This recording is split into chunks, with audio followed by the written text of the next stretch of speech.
अस्सलाम वालेकुम दोस्तों, मेरा यूट्यूब चैनल वे पे अली हसन हार्डवेयर इंजीनियर।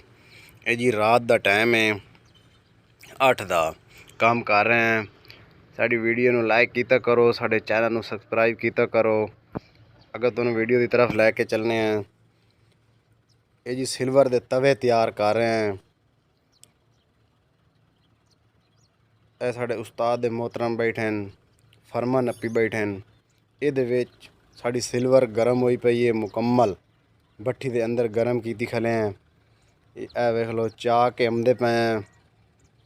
इनू इस फरमे दे विच सट के जिवें गुलाई फरमा पी है उस तरीके ये तैयार हो सी सिल्वर वाला तवा।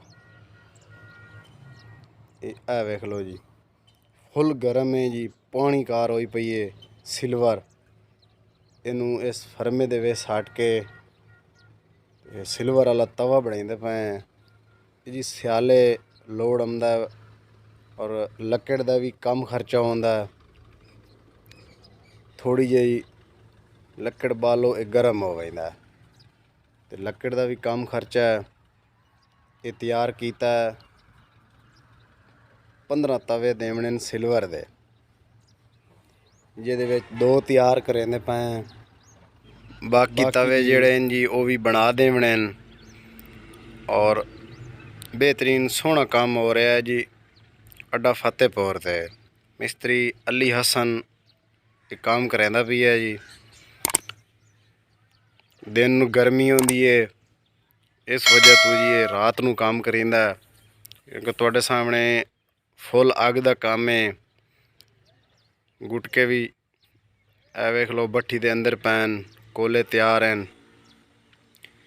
दूई तवे दा माल स्टैंदे पे हैं जी। ये कुठाली ए वेखो जी, इनू पघार के दूसरा तवा ही तुहानू विखाईने हैं। वीडियो नू लाइक किया करो, बड़ी मेहनत करे ने। ए वेख लो तुहाडे सामने दूसरे तवे दा माल पघार लिया जी। सिल्वर मुकम्मल क्लियर हो गई है। 3 किलो दे विच तवा तैयार होंदा पिया एक। पहला तवा तुहानू विखाया ही, ये दूसरा तवा है।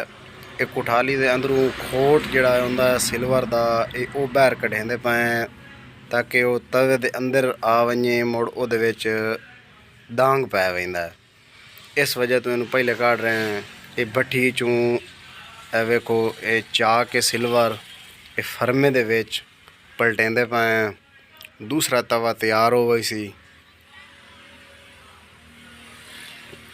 ये जी बेहतरीन सोहना काम होंदा पिया और ये लकड़ का कम खर्चा होंदा है।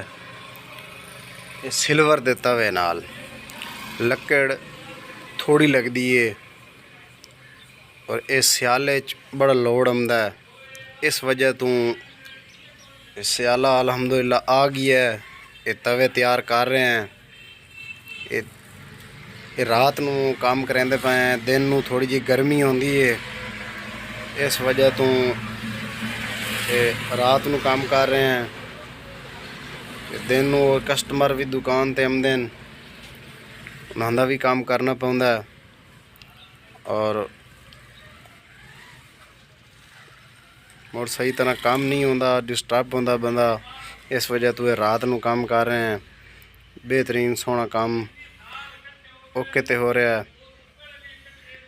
बड़ी मेहनत करें। वीडियो नू लाइक किया करो, प्यारा जी एक कमेंट किया करो।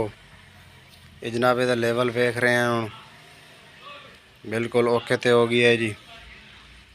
इत्थे अद्धा 1 घंटा ये पिया रहा सी, उस तो बाद ये फरमे दे विचों इहनूं बाहर काढ़ लई सा। दूसरा तवा ही नाल पिया है भट्ठी दे। ये तुहानूं हुण दुकान विखा रहे हैं। देख लो ये भट्ठी है भाई, इस तो बाद तुहानूं दुकान विखा रहे हैं। उस ते काम करेंदे खले हैं। ये आ वेखो जी ये दुकान है अपनी। नेक्स्ट वीडियो से मिलेंगे, तब तक के लिए अल्लाह हाफिज़।